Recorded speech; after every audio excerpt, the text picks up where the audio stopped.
Hello everybody, we're just taking you through the director's cut version of our Paris Games Week demo of Dreams on PlayStation 4. Yeah. We wanted to sort of deconstruct all the various teasers we've done dating back to the PS4 announce, and then taking you sort of on a deep journey into a live demo of what it's like to play the game, play Dreams. And the imp was the first thing that we introduced you to. So the idea of the imp is you get to interact with the world. Yeah, it's the way that you touch and feel and manipulate and communicate. Yeah, online it's great fun. You can customize the imp to be your own, and you can kind of change the expression of the imp by just drawing on the touchpad on the DualShock. Yeah, and mess around with his eyebrows, and it'll be completely customizable. Exactly. So you can make it your unique mascot, if you like. And the thing about Dreams that we showed in this demo is that there's many kinds of gameplay. So different dreams have different rules. So the author of a dream gets to set, or the dreamer of a dream. The dreamer of a dream gets to say what the rules are. And in this opening sequence, it's a very tactile feeling thing. You get to basically move things around using the imp. Yeah. And what we're sneakily doing is introducing you to that's how you create things as well, isn't it? I mean, yeah, exactly. It's a cursor. It's a glorified cursor. It's a very posh, fluffy, squishy cursor.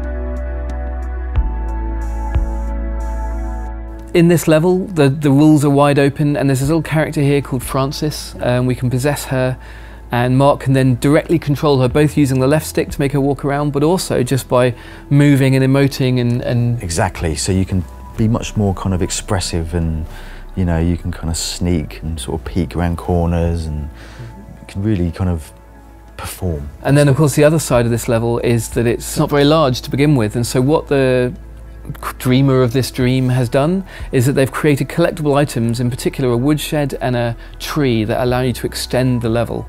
And the tree was sort of a cosmetic item, but I think the exciting thing about the woodshed is that it's not just an ornament to make this place look better. It's actually, you place it down and then discover that you can actually go inside it to another place. Yes. So this was the first introduction, the demonstration of something we call, well, we currently call them links, to kind of remind you of what it might be on the web to move from website to website. But the thing is that when you do that in Dreams, it's so much more magical, because it's like traveling through a portal or a doorway. And I love the idea that people explore Dreams by looking out for things like windows, doors, wells, clearings in forests, you know, all sorts of different ways that you might travel from one dream to another dream. Yeah, exactly. And just like in real dreaming, you know. And that level link can be randomized, so you can say, take me to any level or dream, tag jungle, made by my friends or made by my friends of friends. So you can choose how selective or randomized the link is. Yeah, exactly.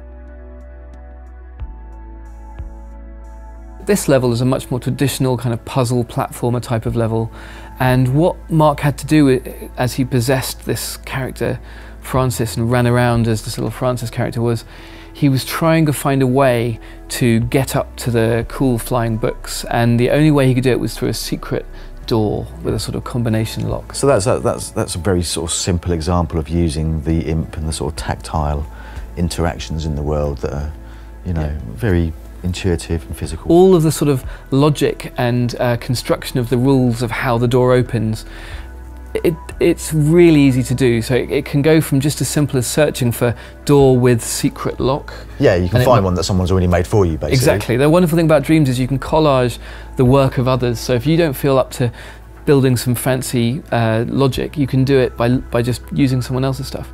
Or you can use our electronic system, which is very easy to get into. Yeah, it's very similar to what we did in Little Big Planet. Yeah. Obviously, we've made it better where we could think of improvements and things, but it's coming from the same kind of place. So the idea with Dreams is that we both go easier to use if you just want to use someone else's things, and also deeper. So it's kind of like tackling both sides. Anyway, so you go through the door that you found, and you find yourself in this gigantic kind of auditorium-y, strange place, too big to climb up yourself. But luckily there's a giant just hanging out, having a snooze. And this is to sort of sow the seed in people's minds, hopefully, that, you know, the range of kind of characters that you can create in this is is infinite, essentially. Exactly. So many games have customization of characters, but we actually have creation of characters. You can build characters from scratch, or you can customize others that you find, whether it's part of the gameplay experience or part of the creative experience.